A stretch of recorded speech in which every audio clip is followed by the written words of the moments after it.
So to follow along with this example, I would recommend going to the course content that you downloaded and opening our yfinance historical data notebook. Within this notebook, you're going to see, a very similar layout to what you've experienced in the documentation from the last section. But here, we're going to very simply call our yfinance module and import that as yf. We are now going to assign a variable to our yf.ticker call, which is going to grab Apple, and then we are going to tack onto that ticker to grab the history information and pass it a period of 2 days and an interval of 1 minute. So we want to grab from yfinance the ticker Apple for 2 days worth of data at 1 minute intervals. So to run this, you're going to simply click inside of this field and either press the play button or Shift Enter, which is the shortcut. I'm going to go ahead and select play.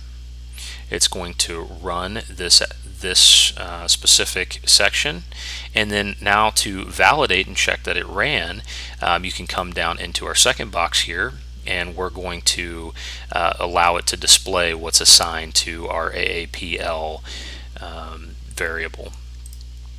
So when I run that, you're going to see the 2 days worth of data that has now been requested from yfinance. So you can see the starting on the 16th. So I ran this, of course, on the 17th, but starting on the 16th at 9:30 on market open, we see the open, high, low, close, and volume numbers for each of these minutes of the trading day. So on the 16th, starting at 9:30 Eastern time, we had an open price of 148.44, going all the way down to the end of our second day, which is the end of today, which when we're currently recording this, of 9:17 at 4 p.m. Eastern Standard Time. So this is a great quick way to grab that open, high, low, close, and volume information from yfinance using a very simplistic call. Again, our 2 days worth of data at our 1 minute interval, and you can change this up. So utilizing the pieces of information we showed you here back in the documentation, if you want to experiment and change it to 2 minutes, 5 minutes, 15 minutes, and see what that does to this information, feel free to do that and jump back to this video when you're ready. But I would recommend that all of our users, if you're not familiar with these API calls, go in here and make some changes. You're not going to break it, right? Just don't save it. Don't click the save button once you run it, so that you can get back to this. I mean, you can always re-download the course content, but saving yourself the headache, just don't click the save, but go in here and edit these calls, do some experiments of your own, and figure out what it does with this.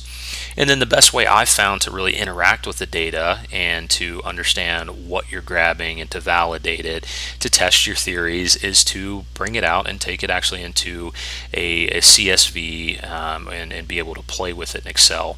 And you do have to do this with a CSV, unfortunately, just due to this timestamp. For some reason, the Excel export does not like it when you have the time zone included with this. So me being on Eastern time, it does not like the -4.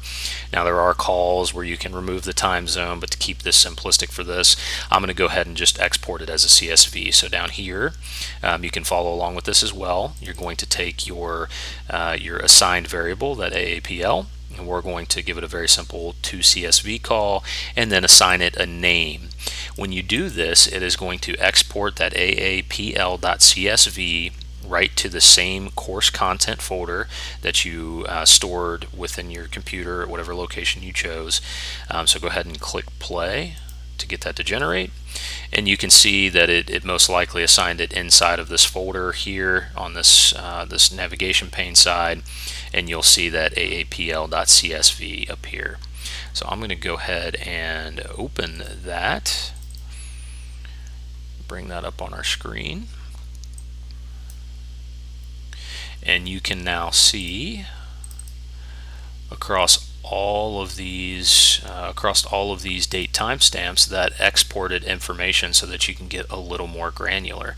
So now all the date time, open, high, low, close, volume, where we were only getting the abbreviated version of it when we wanted to look at that variable assignment, you're able to come into the CSV and actually see those minute by minute and actually track the information. So when we go to develop our algorithms and our tests down the road, this is very handy to be able to pull it out in here, perform your analytics, and then start to code those as you learn where your spots are going to be for those entry and exit points.